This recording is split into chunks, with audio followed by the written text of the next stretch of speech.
All right, let's just dive right into this. Welcome to this explainer, where we're going to unpack a truly mind-blowing chapter from the ancient world, specifically the Swayamvara Parva. Honestly, think of this like the Olympics, a royal wedding, and a ridiculously high-stakes poker game all rolled into one massive event. We're looking at a story packed with hidden identities, completely rigged competitions, and frankly, wealth on a scale that is almost impossible to comprehend. I mean, imagine a royal festival so massive it takes over an entire landscape, all to answer one single question: who is actually worthy of the princess? Right out of the gate, we get a true sense of the massive stakes here with King Drupada's nearly impossible challenge.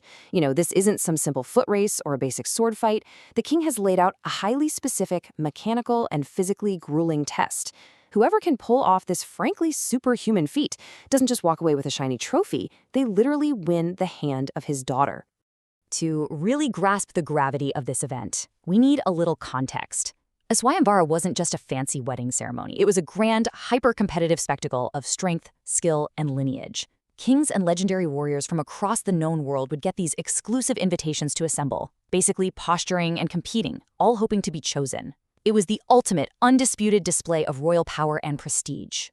Okay, let's move into our first section, the heroes in hiding and their journey to Panchala.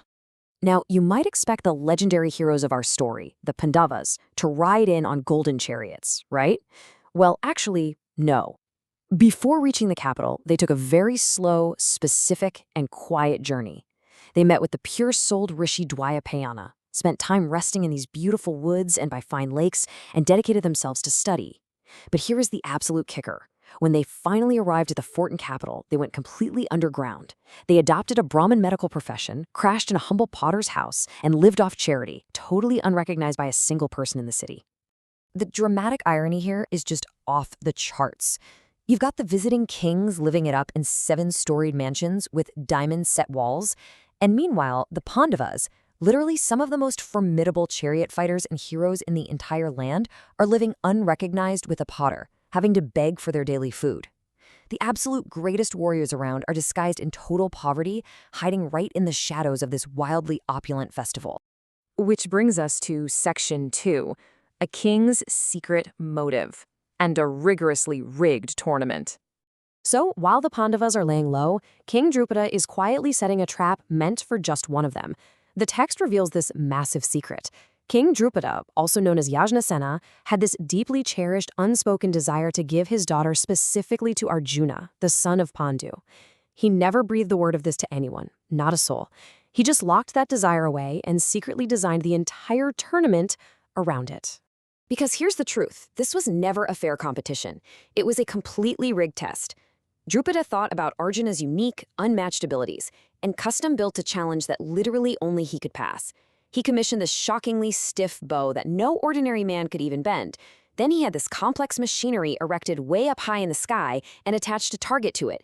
He essentially built a giant architectural filter designed to eliminate every single king in the world, leaving only Arjuna. Let's jump to Section 3, the Grand Amphitheater, and an absolute sensory explosion. Drupada didn't just build a target, he built a jaw-dropping ancient mega stadium designed to just overwhelm the senses. Once word of the Swayamvara spread, the guest list was staggering. We're talking kings pouring in from other lands, illustrious Rishis, the great sages coming to watch, and even the bitter rivals of the Pandavas, Duryodhana and the Kurus, along with the legendary warrior Karna. They all gathered on this massive, auspicious level plain to the northeast of the capital, with the citizens roaring like the ocean from the viewing platforms. And the arena itself? An absolute sensory overload. It was enclosed on all sides by towering walls and a moat, broken up by these grand arched doorways. Up above, a giant multicolored canopy provided shade for the massive crowd. Just imagine the noise, thousands of trumpets blaring all at once. And the smell was incredible. The entire place was scented with black aloes and physically sprinkled with water mixed with fragrant sandal paste, all while being heavily draped in thousands of flower garlands. Surrounding this unbelievable stadium were the royal mansions, built just to house the rival kings. And guys, these weren't just fancy tents. These were full-blown 7-storied palaces.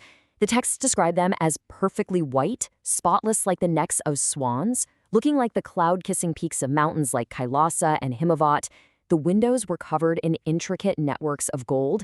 The walls were literally set with diamonds. Each mansion had 100 wide doors just to let in their massive entourages, and they were decked out with ridiculously costly beds and carpets. If you want to understand the sheer, absurd scale of this luxury, just consider the fragrance. These kings were all trying to outshine each other, right? So they were adorned with every ornament and wore this potent, fragrant paste made of black aloe.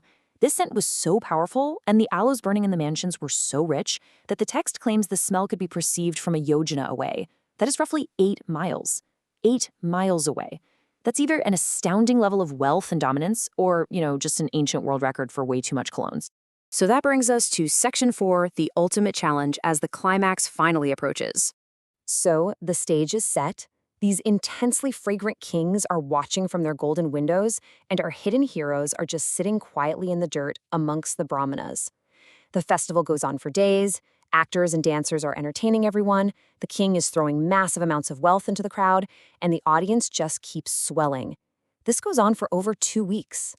But then, we hit the exact moment on the 16th day when this immense festival reaches its absolute boiling point.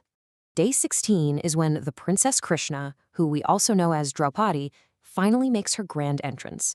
She steps into this roaring amphitheater, richly attired, adorned with every conceivable ornament you could imagine.